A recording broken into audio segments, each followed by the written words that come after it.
오늘은 어제 이어가지고요. 등대의 불은 어떻게 비치는가? 등대의 불이 어떻게 비칠까요? 여기 대해서 좀 말씀을 또 드리고자 합니다. 어제 말씀드린 대로 등대는 이 살구모양이 6개에다가 이게 3, 6, 18, 18개에다가 18개, 가운데 줄기에 4개, 22개의 살구모양이 있다고, 살구모양이 있다고 했죠. 그래, 이런 것들이요, 성경에는 설명이 별로 없어요.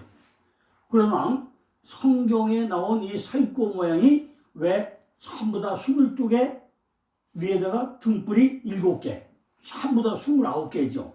이것이 어떤 의미인지 우리는 정확히 알고 가야만이 이게 등대구나, 왜 이걸 만들었는가 우리가 이해가 가능하다는 거죠. 그런데 교회에서 아무도 설명을 안 해줘요. 그러니까 이 등대의 의미를 우리는 별로 이렇게 중요하게 생각을 않습니다. 오늘 말씀드릴 가장 중요한 게요, 이 등대는 뭐라고 했죠? 금 1달란트, 금 1달란트 가지고 만드는데 누가? 부살렐과 오홀리압이 전부 다 망치로 쳐가지고 만들었다고 그랬어요. 제가 며칠 전에 성막을 칠 때 누가 졌다고 했죠? 부살렐과 오홀리압이 들어서 성전을 짓는 얘기만 했죠. 그런데 부살렐은 유대, 바로 유태인이고, 바로 어디죠? 이스라엘 전체 지역이 남쪽 지역이고, 오홀리압은 어디예요? 단지파, 맨 꼭대기죠. 그러니까 단에서 부엘세바까지는 이스라엘 전 지역이라고 한번 설명한 적이 있죠. 이스라엘 전 지역. 이게 바로 뭐예요? 머리끝부터 발끝까지. 이것이 성전진 대표자 부살렐, 빼찰렐, 하나님의 그름, 하나님의 그늘, 하나님의 보, 이런 뜻이고, 오홀리압은 바로 아버지의 장막, 이런 뜻인데, 우리 머리끝부터 발끝까지 전부 다 지혜와 명철을 동원해가지고 만들었다는 거죠. 자, 그럼 우리가 성막을 질 때도 부살렐과 오홀리압이 만드는데, 왜 등대도 부살렐과 오홀리압이 만드는지 이 이유를 정확히 알아야 우리가 등대에 대한 이해가 될 거 아니겠습니까? 참으로 어려운 일이 아닐 수 없죠.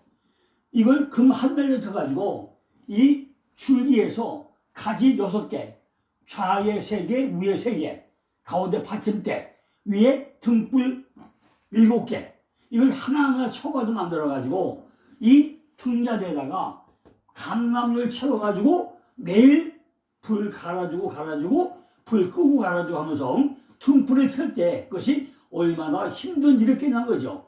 이것이 그냥 된 게 아니라는 거죠. 자, 보면은요, 등대의 힘은요, 등대에 켜진 불빛이야, 불빛. 등대의 가장 있는 거죠. 등대의 불꽃, 불빛이야, 불빛. 불빛이 있다는 거죠.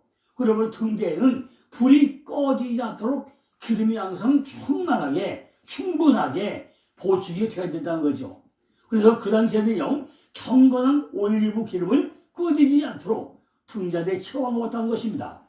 여기서 기름은요, 바로 성령을 상징하죠.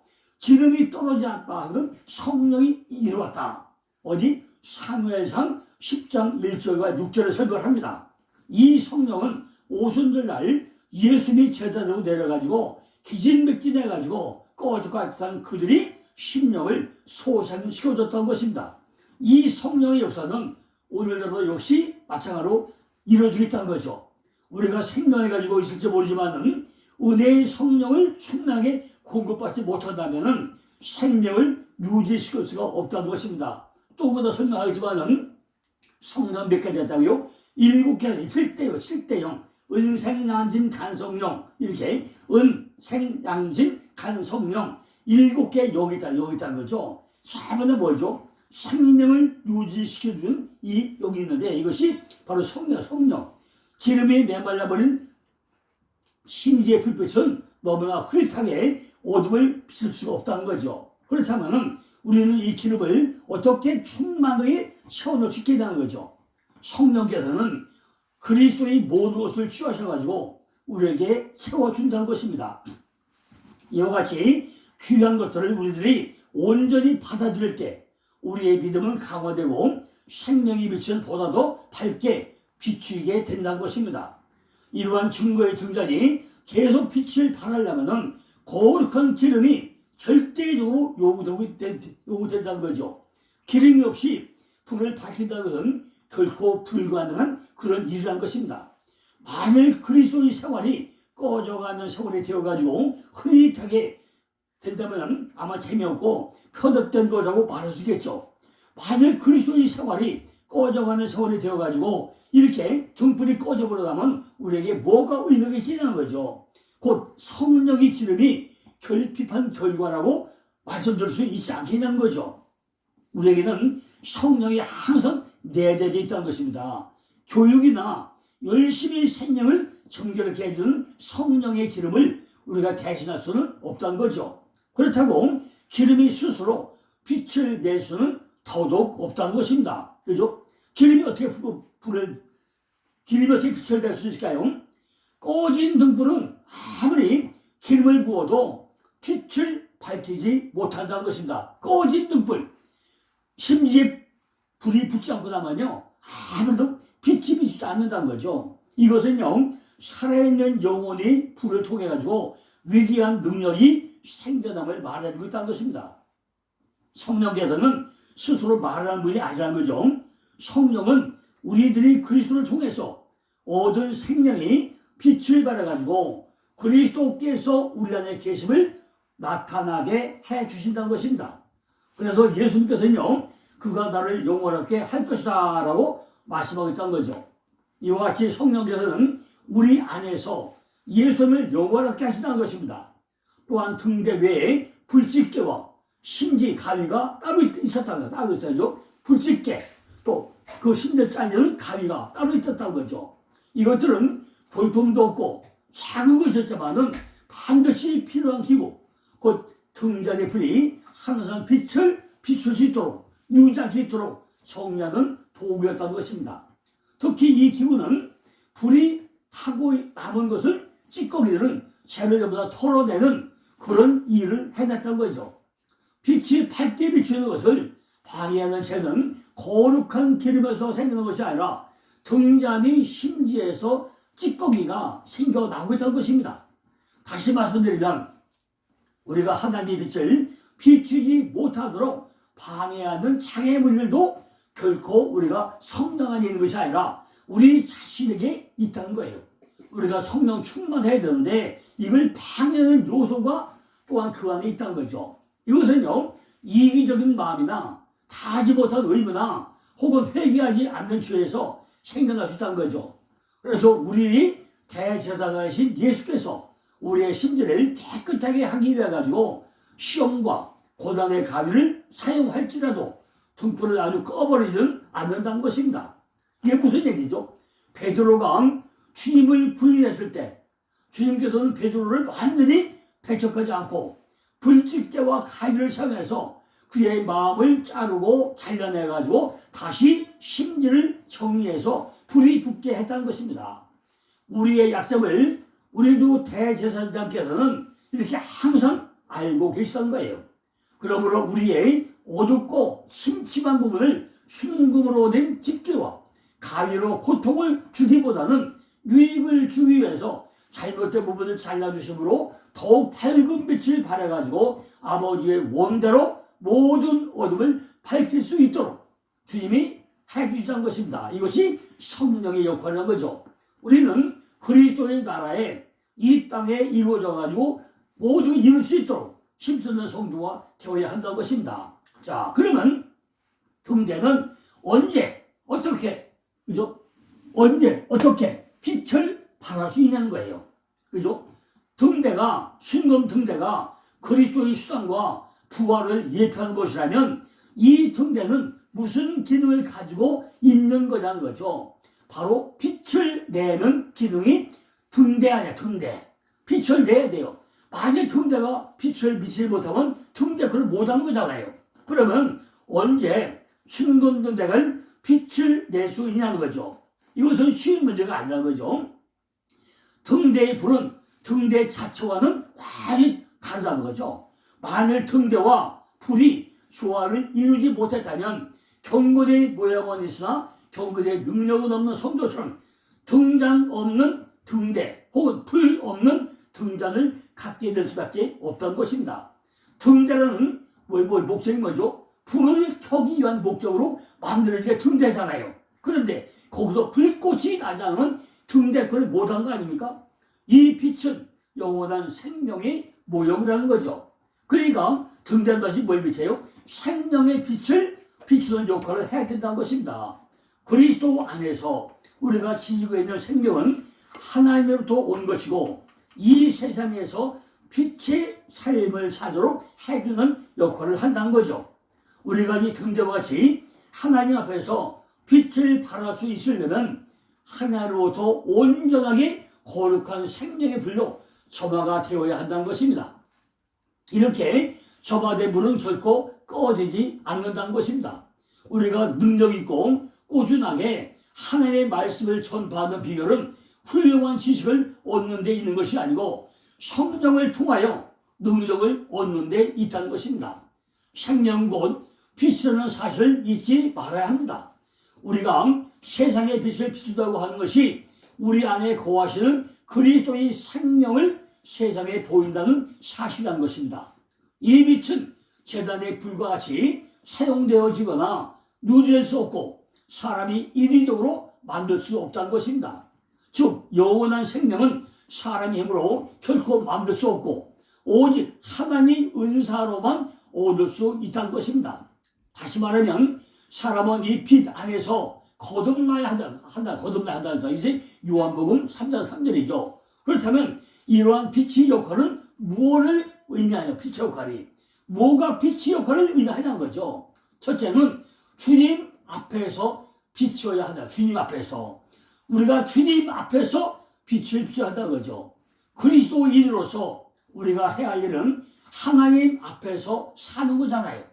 하나님 뜻대로 살아야 되는 거잖아요. 우리들은 경건한 심령으로 은혜를 사모해야 한다는 것입니다. 왜냐하면 우리의 몸은 우리의 것이 아니라 값을 주고 산 것이 되었으므로 하나님께서 영광을 받아야 된다는 거죠. 이것이 고린도전서 6장 20절입니다. 두 번째는요, 등대의 불빛은 바로 떡상도 비춰야 한다는 거죠. 왜? 지성소 안에 뭐가 있죠? 떡상과 상단과 등대가 있잖아요. 그러니까 떡상도 비춰야 한다는 거죠. 떡상이 뭐예요? 떡상이 우리의 생명의 떡이잖아요. 등대의 밝은 불빛은 성소를 밝게 비춰가지고 제사장의 떡상에 떡을 교환하기에 충분하고 남을 있도록 밝게 비춰줘야 한다는 거죠. 이처럼 우리들이 하나님을 기쁘게 할 목적으로 살아갈 때 생명의 떡이신 그리스도를 다른 사람들 앞에서 자연스럽게 증거할 수 있다는 것입니다. 성도들이 밝고 즐거운 헌신적인 생애의 빛이 세상을 비출 때 오종 가운데 멸망의 길로 헤매던 사람들은 그리스도 안에서 그들에게 가장 필요한 생명의 떡을 우리가 만나게 된다는 거죠. 이러한 역할을 감당하는 성도들은 하나님 앞에서 주 예수 그리스도로 최고로 찬양하는 그런 일을 한다는 거죠. 세 번째는 등대의 불빛은 분향단에도 비춰야 한다는 것입니다. 분향단. 그죠? 분향 기도죠. 이렇게 비추는 불빛은 제단을 통해서 응답해 주시는 하나님의 능력이라는 것입니다. 상단이 뭐 상단이 기도가 끊이지 않는 불이잖아요. 이처럼 우리는 하나님 앞에서 살아가는 생명들을 통하여 기도가 응답되는 능력을 발견하게 된다는 것입니다.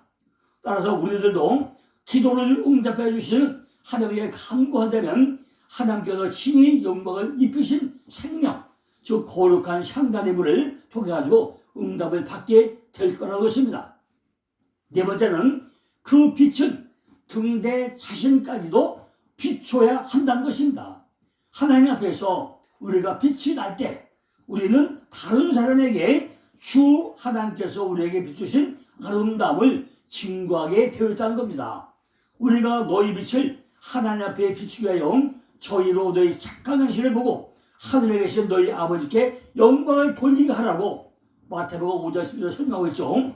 이 말씀에 따라서 예수님과 함께 살면서 일할 때 우리의 모습에서도 그리스도의 향기는 물론 하나님의 빛을 발견하게 된다는 거죠. 레위기 24장 1절로 3절을 보니까 2절을 보면 뭐가 나죠? 꺼내지 말고 등잔불을 켜라고 말씀하고 있습니다. 우리가 꺼내지 않게 뭐 할까요? 등잔에 불을 켜야 된다는 거죠. 출애굽기 3장 7절로 8절을 보니까 아론이 아침마다 그 위에 향기로운 향을 차르되 등불을 정리할 때에 산을 찌며 또 저녁 때 등불을 켤 때에 산을 찌니 이 향은 너희가 대대로 여호와 앞에 끊지 못할지며 그랬어요. 저녁에는 불을 켜고 아침에는 불을 꺼야 한다는 그렇게 기록되어 있다는 것입니다. 출애굽기 3장 9절은 레위기 24, 23장으로 약간 모순되는 것처럼 보입니다. 그래서 우리는 우선적으로 성소의 상황을 고려해봐야 한다는 거죠. 등불은 어두운 밤을 환하게 밝히는 기능이 있다는 것입니다. 그러나 성소는 밝은 대낮이라고 하더라도 외부의 빛이 전혀 들어올 수 없게 다 막혀있잖아요. 왜? 창문이 없기 때문이라는 거죠. 그래서 성소에는 낮이라고 할지라도 등불을 켜놓아야 할 필요가 있었던 것입니다. 7 등잔에 순수한 올리브 기름을 채워가지고 심지를 꽂아가지고 거기에 불을 붙여서 빛을 내도록 했는데 이 불도 아무 불이나 사용한 것이 아니라는 것입니다. 만약에 하나님께서 하늘에 번져다 내려준 불만 사용하지 않고 나면 큰일 난다는 거죠. 이거 무슨 얘기죠? 성냥불이나 라이터와 같은 화기로 불을 사용해서는 절대 안 된다는 거예요. 성령의 불이 아니라는 거예요. 우리 성도들은 올바른 불을 받아야만 한다는 거죠. 계속 4장 5절 보니까 보좌로부터 번개와 음성과 내성이 나고 보좌 앞에 7 등불 켠 것이 있으니 이는 하나님이 7 영이라고 기록되어 있습니다. 여기 7 등잔은 하나님이 7 영이라고 기록되어 있습니다. 하나님이 7 영은 하나님의 영이 7개라는 뜻이 아니라 우리에게 7가지 기능을 발휘하게 있는 그런 영이기 때문에 성령의 역할을 우리에게 설명하고 있다는 것입니다. 즉 7 등불 켠 것은 성령의 사역을 가르치고 있다는 거죠. 이것이 뭐라 했죠? 7은 빛불 소바 기생비라고 했잖아요. 물론 성경에는 성령의 사역을 설명한 가운데 7영을 뭐죠? 은상양진 간성령, 은혜의 영, 그 다음에 양자의 영, 진리의 영, 간구의 영, 생명의 영, 성결의 영, 영광의 영 이래가지고 은상양진 간성령, 다시요 은혜의 영, 생명의 영, 양자의 영, 진리의 영, 간구의 영, 성결의 영, 영광의 영 이래가지고 은상양진 간성령은 7가지 영이 우리 안에서 사역을 한다는 것입니다. 이를 성령이 우리들에게 사역할 때 사역은 뭐 한다고요? 이 7가지 성령이 우리에게 사역을 할 때는 뭘 해요? 빛불 소바 기생비, 빛으로, 불로, 소리로, 바람으로, 기름으로, 생수같이, 비둘기같이 빛불 소바 기생비로 우리에게 각각 사역을 한다는 것입니다. 모든 얼굴이 다른 것 마냥 7가지 성령의 역사도 기능이 다 다른데 우리에게 사역도 사람마다 다 다르게 사역을 한다는 거죠. 또한 7 등잔을 채우는 기름 역시 감람나무 열매를 던 순수한 올리브 기름을 사용하는데 이건 역시 성령을 의미하는 것이라고 할 수 있습니다. 그러므로 등잔에서 빛이 발한다는 것은 성령의 역사를 가리킨다고 볼 수 있죠. 등잔은요 그리스도의 수상과 부활을 예표하고 등잔의 불과 기름은 성령의 역사를 예표하는 그런 의미가 가지고 있죠. 순금능대와 크기와 높이에 대한 계시는요 기록되지 않습니다. 다시 정금 한 달 가지고 만들려고 하기 때문에 크기나 높이는 그 한도를 넘어설 수 없다는 것을 우리가 알 수 있다는 거죠. 제사장이 떡상에 떡을 갈아 넣거나 떡을 먹을 때 밝혀준다면 떡상보다 약간 높은 위치에서 등불이 있어야 밝게 비칠 거 아니겠습니까? 역시 부당단도 비쳤는데 향을 피울 때도 빛이 있어야 향불을 피울 거 아니겠습니까? 이렇게 부당단보다도 조금 높이서 비춰줘야 성소 전체를 밝게 비추게 된다는 것입니다. 자, 오늘 욕하려고요. 내는 이제 등잔에서 빛을 비추는 영적인 의미가 뭔가. 그죠? 순금 등대와 일곱 등잔에서 빛을 비추는 그 영적 의미가 뭐냐. 왜? 지금 이 미국에 매누라인데 이 등대 몇 개? 일곱 개 뭐 한다고요? 에서버드 사빌라, 에베소, 서보나, 버가모, 주아드라, 사대, 빌라네자, 라우디아에게 일곱 개 교를 상징하는데 똑같은 뭐 이거? 예수와 기름 부음을 받은 자 예수와 그 상징한다 한다 했잖아요. 그러니까 이런 역할이 영적 의미가 뭔가 하는 것은 내일 또 계속해서 또 설명을 드리겠습니다. 감사합니다.